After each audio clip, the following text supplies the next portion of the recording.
الله نحمده ونستعينه ونستغفره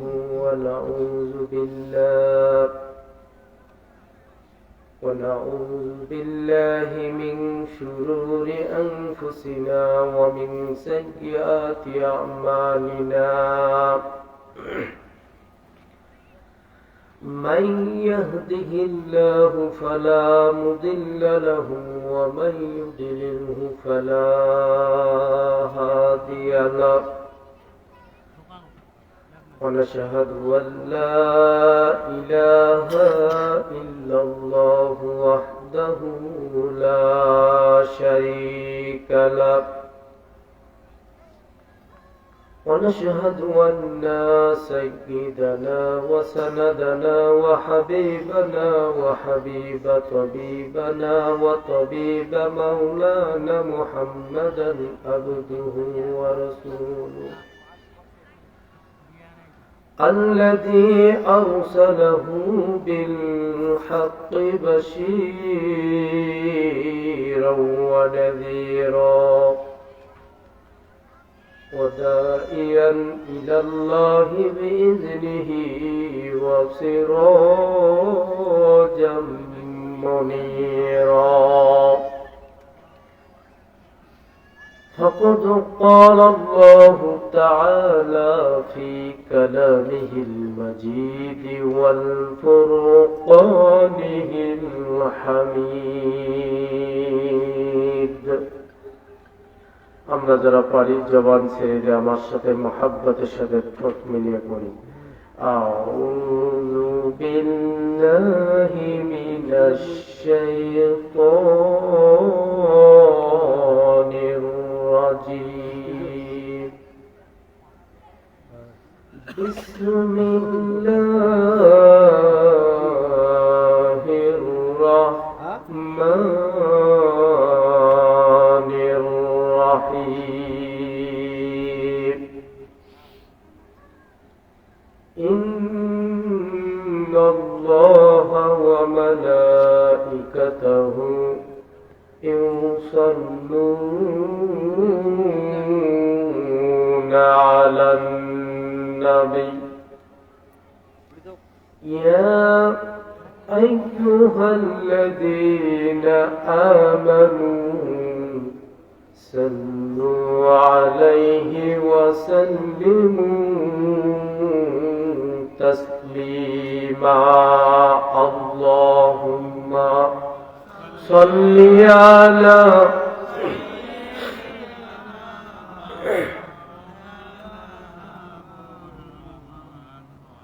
وعلى آل سيدنا شافعنا محمد اللهم صل على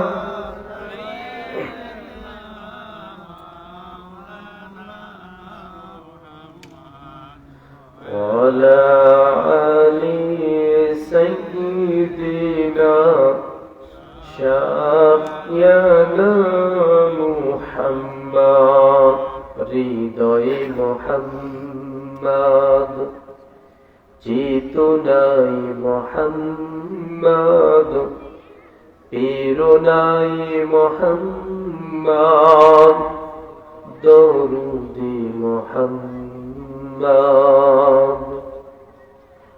স্মৃতিতে তাইফ আমার স্মরণে মোহাম্মদ প্রেরণায় উহুদ আমার দরুদে মোহাম্মদ হৃদয়ে মোহাম্মদ আল্লাহুম্মা সাল্লি আলা সাইয়্যিদিনা মাওলানা মুহাম্মদ ওয়া আলা আলি سيدنا شافعنا محمد اللهم صل على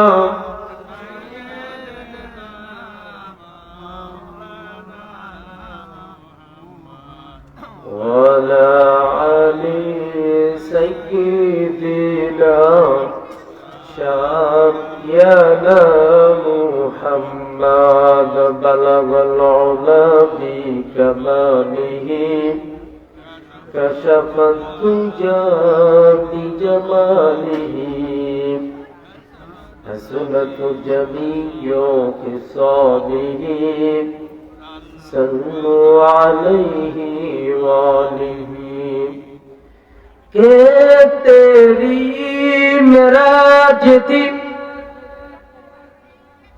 کہ تیری معراج تھی کہ طلوع قلم تک پہنچا اور میری معراج ہی قدم تک پہنچا بلغ العلا بکمالہ کشف الدجى بجمالہ حسنت جميع خصاله صلوا عليه وآله سبحانك لا علم لنا إلا ما علمتنا إنك أنت العليم الحكيم আলহামদুলিল্লাহ সমস্ত প্রশংসা সেই মহান রব্বে কারিমের দরবারে সর্বপ্রথম শুকরিয়া আদায় করব যে আল্লাহ সুবহানাহু ওয়া তাআলা আজকে আমাদেরকে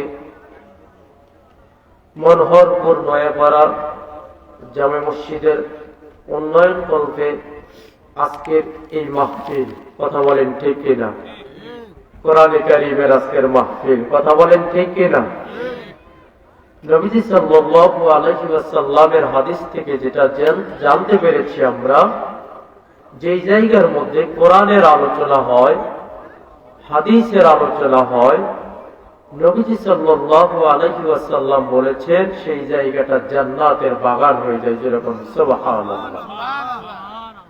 তাহলে আমরা যারা এখানে অবস্থান করেছি আমরা কেউ কি বলতে পারবো যে আমরা জান্নাতের বাহিরে আছি কেউ কি বলতে পারবো আমরা সকলেই কিন্তু জান্নাতের মধ্যে বসে আছি কথা বলেন ঠিক কিনা আর যারা এই মাহফিলের প্যান্ডেল বাদ দিয়ে যারা দোকানে মেলায় ঘুরতেছে তারা জান্নাতের মধ্যে আছে না জান্নাতের বাহিরে আছে জান্নাতের বাহিরে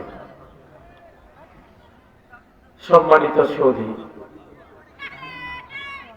আল্লাহ তাআলা যাদেরকে কবুল করেন যাদেরকে পছন্দ করেন তাদেরকে আল্লাহর জান্নাত পর্যন্ত নিয়ে আসেন কথা বলেন ঠিক কিনা আপনি আমি যতই সহযোগিতা করি যতই ষড়যন্ত্র করি যতই চেষ্টা করি না কেন চাইলেই কিন্তু আপনি আমি আল্লাহর জান্নাতের মধ্যে যেতে পারবো না যদি আল্লাহ তাআলা আমাকে আপনাকে কবুল করে জান্নাতের মেহমান বানান তাহলেই আপনি আমি জান্নাতের মধ্যে যেতে পারবো কথা বলেন ঠিক কিনা তাহলে আমরা এখানে যারা অবস্থান করেছি নিঃসন্দেহ আমরা জান্নাতি মেহমান কথা বলেন ঠিক কিনা আল্লাহ রাব্বুল আলামিন আমাদেরকেও যেন জান্নাতের মধ্যে এইরকম সুন্দর একটা জায়গার মধ্যে আমাদের জন্য কবুল করে নেন সকলেই পড়ে আমিন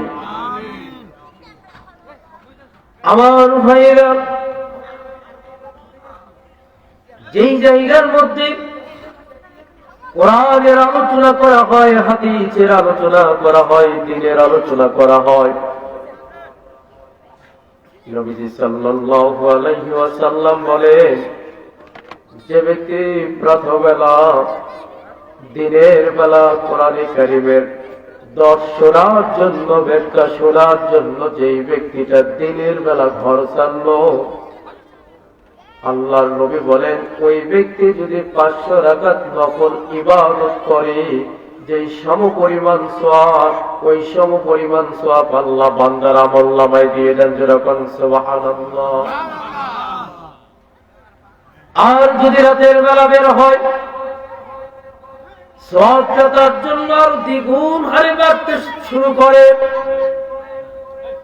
এমনকি যেই জায়গার মধ্যে কোরআন থেকে আলোচনা করা হয় হাদিসের আলোচনা করা হয় দ্বীনের আলোচনা করা হয় ওই জায়গার মধ্যে আল্লাহ রব্বুল আলামিনের পক্ষ থেকে একদল রহমতের ফেরেশতা পাঠায় দেয়া হয়।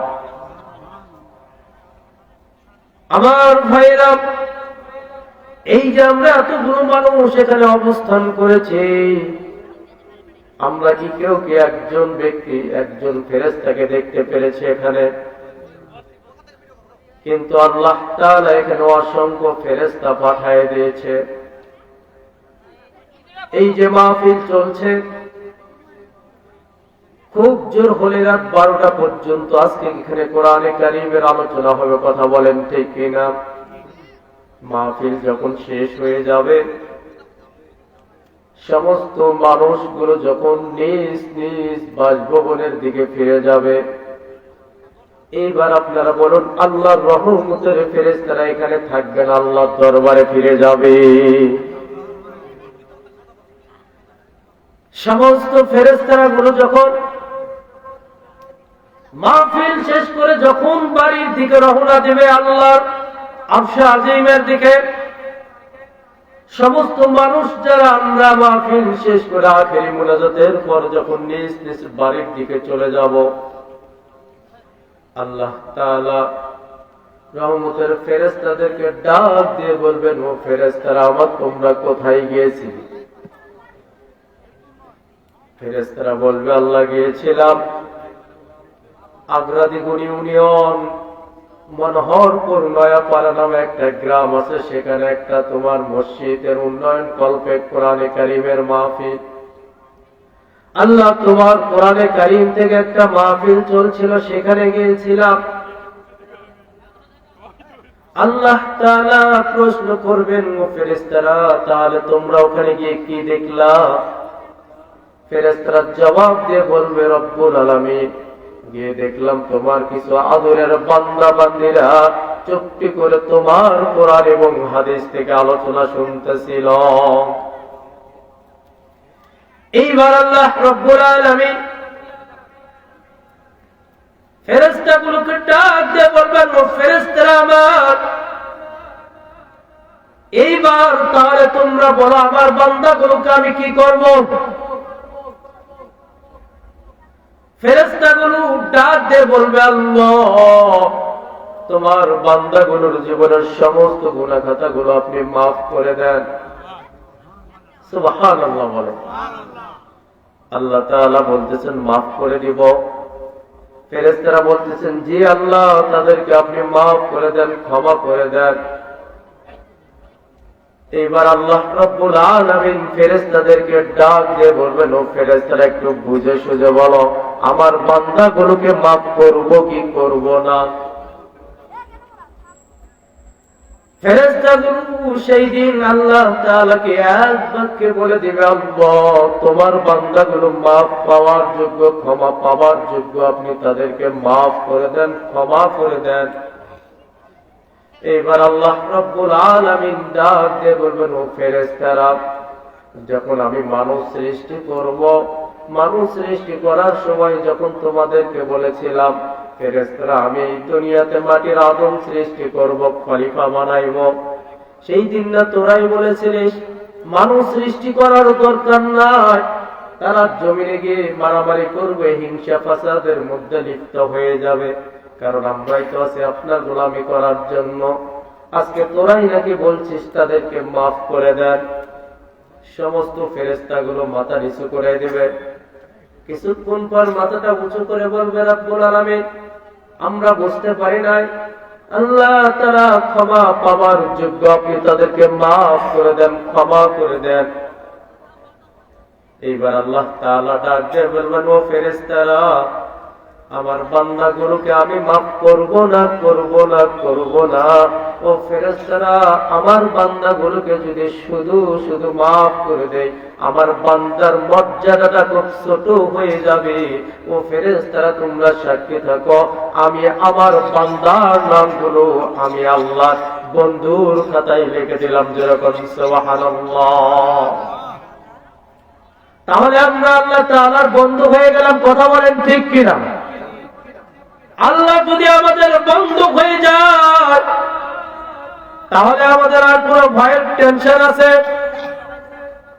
আমার ভাইরা, এখন যদি কোন ব্যক্তির সাথে ইউনিয়ন পরিষদের চেয়ারম্যানের সাথে যদি একটা বন্ধুত্ব সম্পর্ক হয়ে যায়, আর ওই ব্যক্তি যদি একটা অন্যায় কিছু করে ফেলে, এরপরেও তার মধ্যে একটা সাহস আছে না নাই?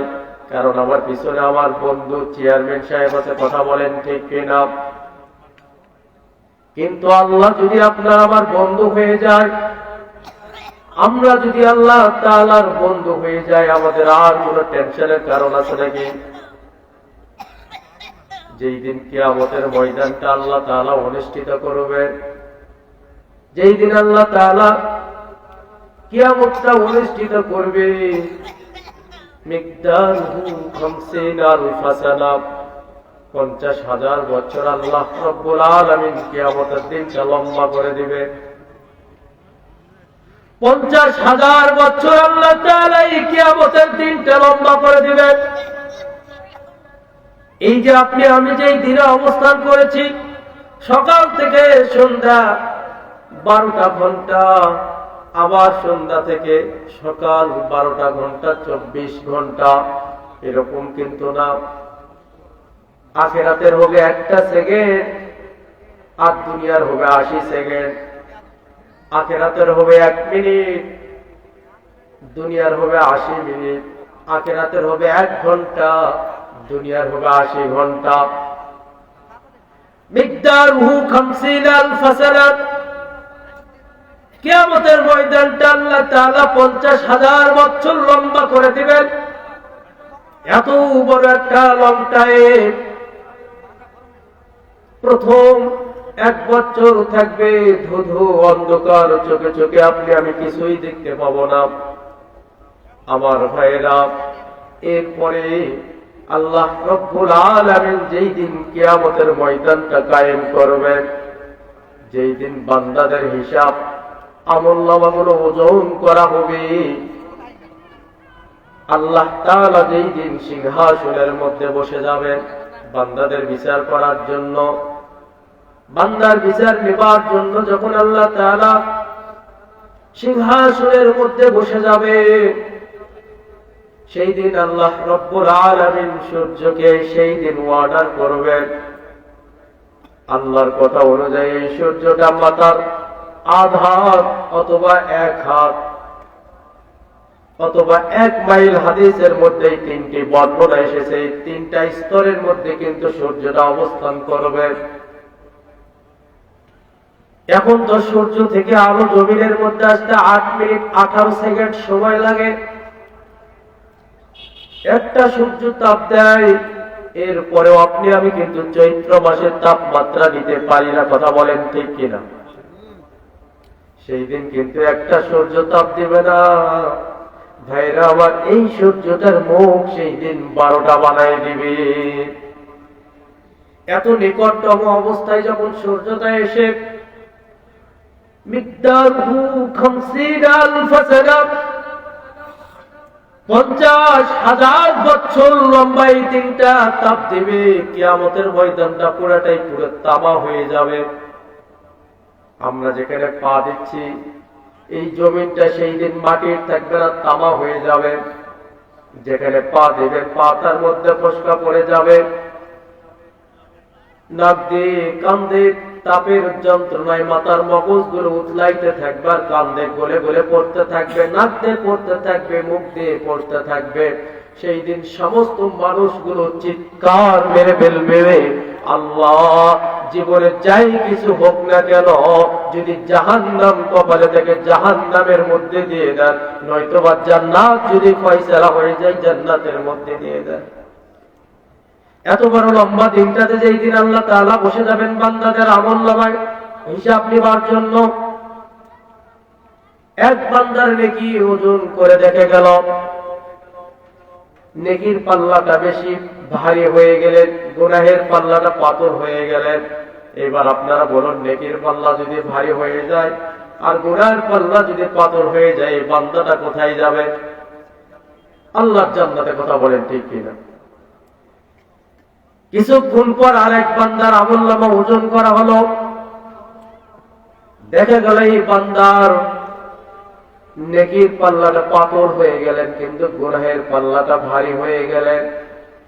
এই বান্দা তখন হাত বাঁধবে, পা বাঁধবে, চোখের মধ্যে কালো পর্দা লাগাইয়া, কবরের মধ্যে জাহান্নামের শিকল পেঁচাইয়া বান্দাকে যখন টানতে টানতে হিসরাইতে হিসরাইতে জাহান্নামের দিকে নিয়ে যাওয়া হবে, আল্লাহ রব্বুল আলামিন কুদরতি সিংহাসন থেকে ফেরেশতাদেরকে ডাক দিয়ে বলবেন, ও ফেরেশতারা, তোমরা আমার বান্দাকে এমন করে কবরের মধ্যে জাহান্নামের শিকল লাগাইয়া, চোখের মধ্যে কালো পর্দা লাগাইয়া, এমন করে টানতে টানতে হিসরাইতে হিসরাইতে তোমরা কই নিয়ে যাও। ফেরেশতারা সেই দিন ডাক দিয়ে বলবে, আল্লাহ, তোমার বান্দার আমলনামা ওজন করে দেখে গেল গুনাহের পাল্লাটা ভারী হয়ে গেছে আর নেকির পাল্লাটা পাতল হয়েছে, এই জন্য বান্দাকে এমন করে জাহান্নামের দিকে নিয়ে যাচ্ছি। সেই দিন আল্লাহ তাআলা ফেরেশতাদেরকে ডাক দিয়ে বলবেন, ফেরেশতারা, তাহলে একটা কাজ করেন, আমার বান্দার আমলনামার খাতাটা একটু আমার হাতে দিয়ে দাও। আল্লাহর আদেশ সঙ্গে সঙ্গে আল্লাহ কুদরতি রহমতের হাতে যখন বান্দার আমলনামার খাতা দেয়া হবে, আল্লাহ তাআলা ঠিক এমন করে একটা একটা করে পৃষ্ঠা উল্টাইতে থাকবে আর দেখতে থাকবে। দেখতে দেখতে এক জায়গার মধ্যে হাত রেখে ডাক দিয়ে বলবেন, ফেরেশতারা। ফেরেশতারা বলবেন, জি আল্লাহ, আমার বান্দার হাত পায়ের বাঁধন খুলে দাও, চোখের পর্দা সরায় দাও, জাহান্নামের শিকল খুলিয়ে ফেলো, আমার বান্দাকে জান্নাতের পোশাক পরিয়া আমার বান্দাকে তোমরা জান্নাতের মধ্যে নিয়ে যাও। যেরকম সুবহানাল্লাহ।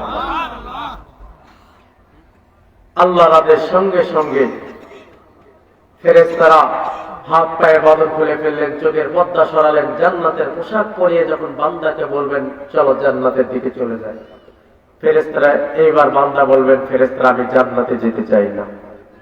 ফেরেশতারা তো তাজ্জব হয়ে যাবে, তামাম পৃথিবীর মানুষ জান্নাতে যাওয়ার জন্য ব্যাকুল পাগল হয়ে থাকে, আর এরা কি জান্নাতে যেতে চায় না? কারণ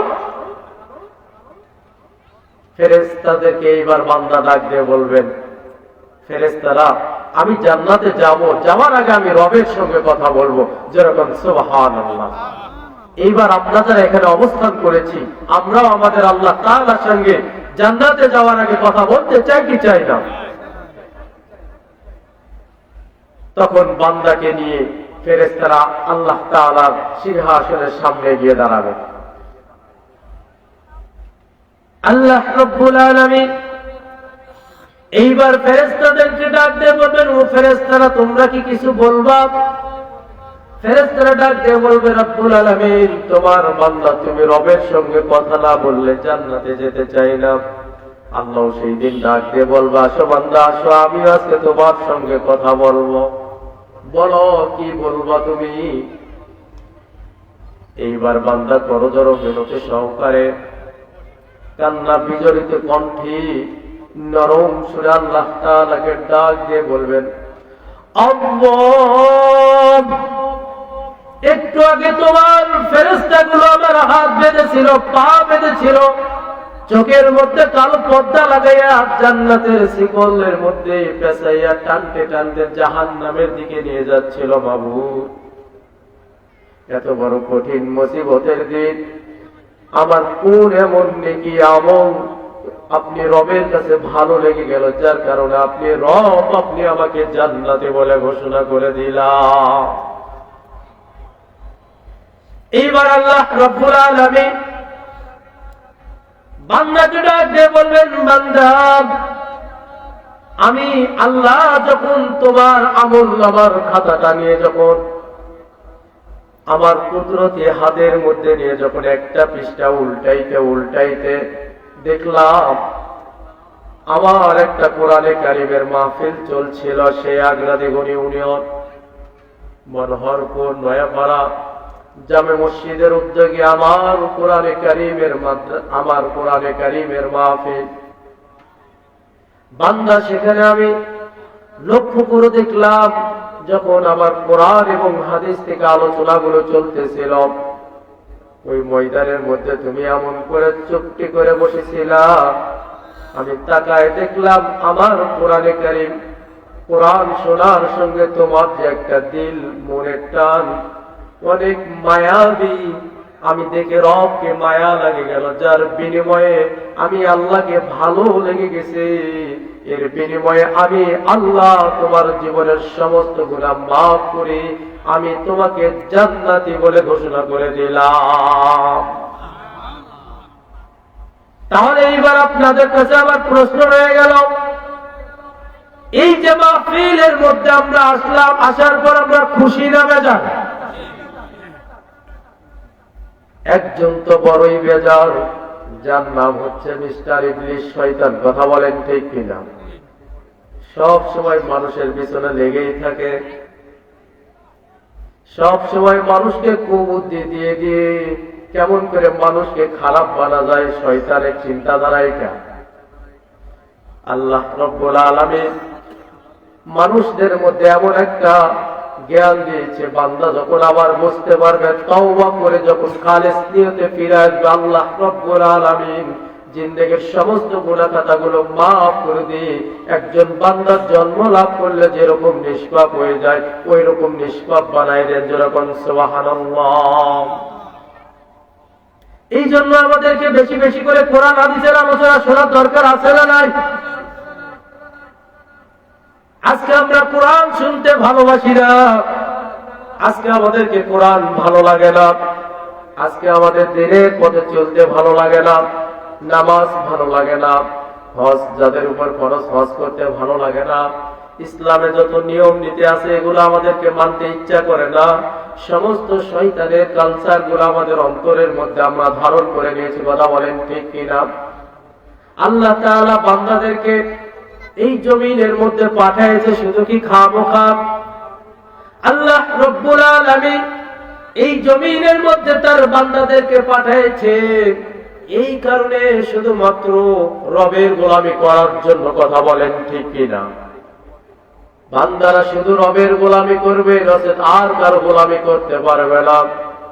আজকে আমরা রবের গোলামি বাদ দিয়ে আজকে আমরা মানুষের গোলামি শুরু করেছি, নেতার গোলামি।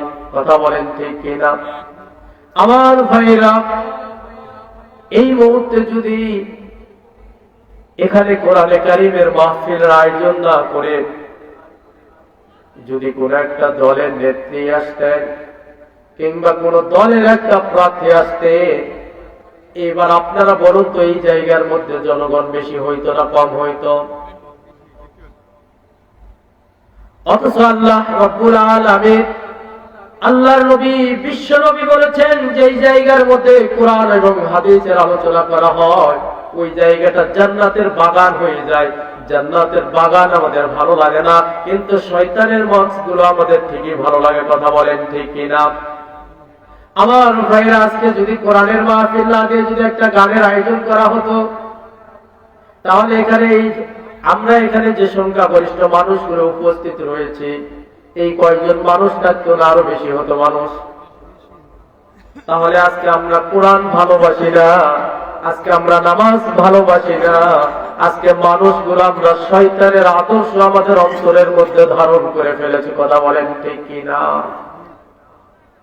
অথচ আমাদের আদর্শ ধারণ করার দরকার। আসলাকাল লাকাদ কানা লাকুম ফি রাসূলিল্লাহি উসওয়াতুন হাসানাহ। একমাত্র আদর্শ হতে হবে আল্লাহর রাসূলের। কথা বলেন ঠিক কিনা? আল্লাহর রাসূল ছাড়া আপনার আমার জীবনে কোনো ব্যক্তি আদর্শ মডেল হতে পারে না। ও মানুষ, ভুল করো না। কবরে আমার রাসূলের সুপারিশ, কিয়ামতের দিনেও আমার রাসূলের সুপারিশ। কথা বলেন ঠিক কিনা? কোন পথে তোমাদের জীবনটা কাল কাটায় দিচ্ছ? যেই নবী 23টা বছরের জিন্দেগি, কোরআনের জিন্দেগি, আল্লাহর নবী। আমার ভাইরা, আমাদের শেষ নবী হযরত মুহাম্মদুর রাসূলুল্লাহ সাল্লাল্লাহু আলাইহি ওয়াসাল্লাম এই দুনিয়াতে আসার 500 বছর আগে ঈসা আলাইহিস সালাতু ওয়াস সালাম এই দুনিয়াতে নবুয়ত হিসাবে ছিলেন। আল্লাহ রব্বুল আলামিন যখন ঈসা আলাইহিস সালাতু ওয়াস সালামকে আসমানের মধ্যে উঠিয়ে দিলেন, ঈসা আলাইহিস সালাতু ওয়াস সালামকে আসমানের মধ্যে উঠিয়ে নেওয়ার পর এই যে লম্বা একটা সময় 500 বছর কোন নবী পাঠাইছিলেন না। এই সময়টা মানুষগুলো এমন একটা অবস্থার মধ্যে পড়ে গিয়েছিল, যখন নিজের আপন পিতা তার আপন নিজের মেয়েকে বিবাহ করত। কথা বলেন ঠিক কিনা? নিজের আপন মেয়েকে জীবিত অবস্থায় কবর দিতেন। এই জামানাটা হচ্ছে আইয়ামে জাহালিয়ার একটা যুগ। এই আইয়ামে জাহালিয়ার যুগটাকে কাটানোর জন্য আল্লাহ তাআলা আমাদের প্রিয় হাবিব বিশ্বনবী জনাবে মুহাম্মদুর রাসূল আকরাম সাল্লাল্লাহু আলাইহি ওয়াসাল্লামকে এই জমিনের মধ্যে পাঠাইলেন। আল্লাহর নবী দুনিয়াতে আসার পর 1 থেকে নিয়ে 40টা বছর বিভিন্ন রকম সংগঠন তৈরি করেছিলেন। হিলফুল ফুজর এই মানুষগুলোকে সোজা সঠিক রাস্তা দেখানোর জন্য। এইবার আপনারা বলুন তো, আল্লাহর নবী বিশ্ব নবী 1 থেকে নিয়ে 40টা বছর যত সংগঠন করলেন এই মানুষগুলোকে সোজা রাস্তা দেখানোর জন্য, পথ দেখানোর জন্য আল্লাহর নবী কি পারছিলেন? কিন্তু যখনই কোরআন নাজিল হয়ে গেলেন আল্লাহর নবীর উপর, 41 বছর বয়স থেকে নিয়ে 63 বছর, মাঝখানে 23টা বছরের জিন্দেগিতে কোরআনটা নাজিল হয়ে গেলেন। এই কোরআন যখনই আল্লাহর নবীর উপর নাজিল হয়, যেখানে আয়াত নাজিল হয়, আল্লাহর নবী সঙ্গে সঙ্গে আয়াত থেকে মানুষদের মাঝে জানায় দেয়।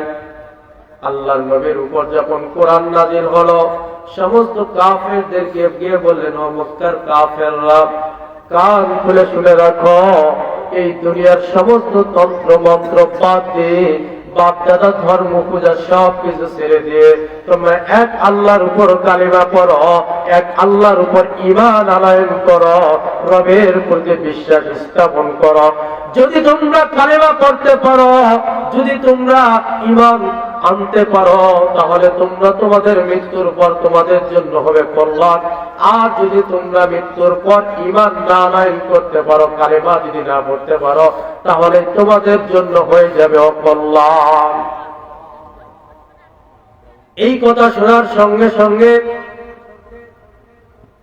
মক্কার সমস্ত কাফের লিডাররা চিন্তার মধ্যে পড়ে গেলেন। আব্দুল্লাহর পুত্র যখন কোরআন থেকে দাওয়াত দিতে শুরু করলেন, সমস্ত মানুষগুলো যখন দলে দলে ইসলাম গ্রহণ করতে লাগলো, সমস্ত মানুষগুলো যখন দলে দলে ইসলাম গ্রহণ করতে লাগলো, আব্দুল্লাহ পুত্র মুহাম্মদ দাওয়াত দিচ্ছে, মক্কার সমস্ত কাফেররা আল্লাহর প্রতি ঈমান আনয়ন করতেছে, কালেমা পড়তেছে, মুসলমান হয়ে যাচ্ছে। এইদিকে আবু জেহেল, উকবা, শাইবা, মুগীরা তাদের মাথা গরম হয়ে যাচ্ছে। আব্দুল্লাহর পুত্র মুহাম্মদ যেভাবে কালেমার দাওয়াত দিয়ে যাচ্ছে, আর এই মানুষগুলো এমন করে ইসলাম গ্রহণ করতেছে, এইরকম ভাবে যদি মানুষগুলো ইসলাম গ্রহণ করতে থাকে, তাহলে এমন একটা সময় এসে যাবে, আমাদের বাপ দাদার ধর্ম তো দূরের কথা, আমাদের ইতিহাস টিকবে না, আমাদের ইতিহাস থাকবে না। এই ইতিহাসকে টিকার জন্য মক্কার কাফেরদের একটা গোপন বৈঠকখানা ছিল, যেই জায়গাটার নাম দারুন নদুয়া। এই দারুন নদুয়ার মধ্যে বসে যখন তারা আলোচনা করতে লাগলো, এই যে আপনারা বসে আছেন, এইরকম ভাবে আবু লাহাব, উকবা, শাইবা, মুগীরা কিছু মানুষদেরকে নিয়ে আলোচনা করতেছে, তোমাদের মধ্যে কে আছো আব্দুল্লাহর পুত্র মুহাম্মদের মাথা কেটে আনতে পারবে? যদি করে এমন ব্যক্তি থাকো, তাহলে তোমরা আমাদের সামনে দাঁড়ায় যাও, তাদেরকে 100 উষ্টি পুরস্কৃত করা হবে। বলুন নাউজুবিল্লাহ। এই কথা শোনার সঙ্গে সঙ্গে উমর রাদিয়াল্লাহু তাআলা আনহু ইসলাম গ্রহণ করার আগের জিন্দেগি, তিনি একটা তরবারি নিয়ে দাঁড়ায় গেলেন, আমি যাব আব্দুল্লাহর পুত্র মুহাম্মদের গলা কাটার জন্য। আমার ভাইয়েরা, যখন উমর দায়িত্ব নিয়েছে, সমস্ত কাফেররা তো আনন্দে উত্তাল হয়ে গেছে। উমর যেহেতু দায়িত্ব নিয়েছে, তাহলে অবশ্যই অবশ্যই আব্দুল্লাহর পুত্র মুহাম্মদের মাথা কেটে আনবে। অনেক লম্বা চড়া ঘটনা, শর্ট করে আল্লাহ নবী বিশ্ব নবীর মাথা কাটার জন্য উমর রাদিয়াল্লাহু তাআলা আনহু যাচ্ছেন। পথের মধ্যে এক ব্যক্তি উমর রাদিয়াল্লাহু তাআলা আনহুকে থামাই দিলেন। উমর এমন করে কোথায় যাও? বলে যে আমাকে ছেড়ে দাও, আমি আব্দুল্লাহর পুত্র মুহাম্মদের মাথা কাটতে যাব। এবার ব্যক্তি পিছন থেকে বললেন, উমর আব্দুল্লাহর পুত্র মুহাম্মদের যে মাথা কাটতে যাচ্ছে, আব্দুল্লাহর পুত্র মুহাম্মদের মাথা কাটা বাদ দিয়ে আগে নিজের ঘর সামলান। তোমার বোন এবং তোমার ভগ্নিপতি ইসলাম গ্রহণ করেছে। উমরের তো মাথা খারাপ হয়ে গেলেন। হযরত উমর রাদিয়াল্লাহু তাআলা আনহুর ইসলাম গ্রহণ করার আগের জিন্দেগির কথা বলতেছে, আগের জিন্দেগির কথা বলতেছে। উমর রাদিয়াল্লাহু তাআলা আনহু বোনের বাসার মধ্যে চলে গেলেন। বোনকে বললেন, বোন তোমরা নাকি ইসলাম গ্রহণ করেছো, তোমরা এমন কি কিতাব পড়তেছো, কিতাবটাকে একটু আমাকে দেখান। যখন কিতাব দেখাইলাম মারধর শুরু করলেন। বোনের শরীর থেকে যখন রক্ত বের হয়ে গেল, এবার আপনারা বলুন তো, যদি একই বাবা একই মা হয় আর এক ভাই আর এক ভাইয়ের শরীর থেকে রক্ত বের করে, তাহলে অবশ্যই মায়া লাগবে কি লাগবে না? হযরত ওমর রাদিয়াল্লাহু তাআলা আনহু ডাক দিয়ে বললেন, বোন আমার, তোমরা যে কিতাবটা পড়তেছিলেন সেই কিতাবটা কি আমাকে একটু দেখানো যাবে? আমাকে একটু পড়ে শোনানো যাবে নাকি? এইবার বলল, ভাই তোমাকে তো এমন করে কিতাব পড়ানো যাবে না, এমন করে কিতাব পড়ানো শোনানো যাবে না। কি করা লাগবে? আগে গোসল করা লাগবে, এরপরে পবিত্রতা অর্জন করে তোমাকে কিতাব পড়ে শোনাবো। এইবার হযরত ওমর রাদিয়াল্লাহু তাআলা আনহুকে গোসল করালেন, পবিত্রতা অর্জন করলেন। কোরআন থেকে যখন তেলাওয়াত করতে লাগলেন, হযরত ওমর রাদিয়াল্লাহু তাআলা আনহু আল্লাহর কালাম কোরআনের তেলাওয়াত শুনে যতই ওমর রাদিয়াল্লাহু তাআলা আনহুর মন ততই নরম হয়ে যায়। সুবহানাল্লাহ বলেন। এইবার হযরত ওমর রাদিয়াল্লাহু তাআলা আনহু ডাক দিয়ে বলে, বোন আমার, সেই নবীর কাছে আব্দুল্লাহর পুত্র মুহাম্মদের কাছে আমাকে নিয়ে চলো, আমিও কালেমা পড়ব। ইতিমধ্যে আল্লাহ নবী আল্লাহ তাআলার কাছে দোয়া করেছিলেন, আল্লাহ আব্দুল্লাহর পুত্র আবু জেহেল, হিশামের বেটা আবু জেহেল অথবা খাত্তাবের বেটা উমর, এই দুইজনের মধ্যে একজনকে ইসলামের জন্য কবুল করে নেন। আল্লাহ উমরকে কবুল করে নিলেন। হযরত ওমর রাদিয়াল্লাহু তাআলা আনহু রাঙ্গা একটা তরবারি নিয়ে আসতেছে আল্লাহর রাসূলের দরবারে। সমস্ত সাহাবায়ে কেরাম দেখে আল্লাহর নবীর কাছে ছুটে গেলেন, ওগো আল্লাহর নবী, উমর তরবারি নিয়ে আসতেছে, আপনি এখান থেকে পালিয়ে যান, আমরা যেমন করে হোক উমরকে থামাই দেব। আল্লাহর নবী বলতেছেন, ওগো সাহাবীরা, তোমরা উল্টা বোঝো না, উমরকে আসতে দাও। আমি আল্লাহ তাআলার কাছে যে দোয়া করেছি সেই দোয়া কবুল হতে শুরু করেছে। সুবহানাল্লাহ। হযরত ওমর রাদিয়াল্লাহু তাআলা আনহু আল্লাহর নবীর কাছে চলে আসলেন। নামাজের স্রোতে হাঁটুর সাথে হাঁটু লাগাই দিলেন, কালেমা পড়লেন। অনেক লম্বা ঘটনা, হুজুর চলে আসছে। আসলে হুজুরকে বসে রেখে কথা বলা এটাও ঠিক হবে না, আর আমি আপনাদের গ্রামের সন্তান, এলাকার সবাই আমাকে চেনে, তো এতটুকু কথা আপনাদেরকে বলেই শেষ করে দেব। আল্লাহর নবী, বিশ্ব নবী কালেমা পড়াই দিলেন। কালেমা পড়ার পর আল্লাহর নবী হযরতে ওমরে ফারুক আল্লাহ নবীকে প্রশ্ন করতেছি, ইয়া রাসূলুল্লাহ, আপনি যে কালেমাটা পড়াইলেন এই কালেমা কি সত্য কালেমা না? আল্লাহ নবী বলতেছেন, জি। আপনি যে দ্বীনের দাওয়াত দিয়েছেন এই দিনটা কি সত্যি দিন না? সত্যি দিন। আপনি যে কোরআনের প্রচার করতেছেন এই কোরআন কি সত্যি কোরআন না? আল্লাহ নবী বললেন, হ্যাঁ সত্যি। উমর বললেন, ইয়া রাসূলুল্লাহ, যদি কোরআন সত্য হয়ে থাকে, কালেমা সত্য হয়ে থাকে, দিন সত্য হয়ে থাকে, তাহলে আজ থেকে কালেমার দাওয়াত লুকিয়ে চলবে না, আজ থেকে প্রকাশ্যে কালেমার দাওয়াত চলবে। সেই দিন হযরত ওমরে ফারুক মক্কার চত্বরের মধ্যে হাতে গোনা কয়েকজন সাহাবায়ে কেরামদেরকে নিয়ে নারে তাকবীর, আল্লাহু আকবারের স্লোগান তুলেছিলেন। সেই স্লোগান শোনার পর আবু জেহেল, উতবা, শাইবা, মুগীরা তারা চিন্তা করতে লাগলো যে কার এত বড় বুকের ফাটা যে মক্কার চত্বরের মধ্যে নারে তাকবীর, আল্লাহু আকবারের স্লোগান তুলতে পারে। সামনে আসে দেখে যে উমর রাদিয়াল্লাহু তাআলা আনহু তরবারি নিয়ে দাঁড়ায় আছে। আল্লাহর নবী সাহাবী হযরত উমর রাদিয়াল্লাহু তাআলা আনহু বললেন, আবু জেহেল সাবধান, ওখানে আর একটা কদম যদি সামনের দিকে বাড়াও, ওয়াল্লাহি আল্লাহর কসম করে বলতেছি, যে আল্লাহর উপর একবার ঈমান এনেছি, এই তরবারি দিয়ে তোমাদের কাল্লা মাথা থেকে আলাদা করাই দেবে। একটা কদম সামনের দিকে পা বাড়াইলেন না। দেখেন পুরা জিন্দেগি ছিল বিধর্মীদের সাথে। অল্প কিছুদিন আল্লাহ রাসূলের সঙ্গে সহবত পাওয়ার কারণে হযরত ওমর ফারুকের নামে আল্লাহ রাব্বুল আলামিন কোরআনে কারীমের মধ্যে প্রায় 17টা জায়গার মধ্যে কোরআনের আয়াত নাযিল করেছে। সুবহানাল্লাহ বলেন। শুধু তাই নয়, আল্লাহ নবী বলেছিলেন, যদি আমি নবীর পর পুরো নবী আসতেন, ওমর হয়ে যেতেন নবী।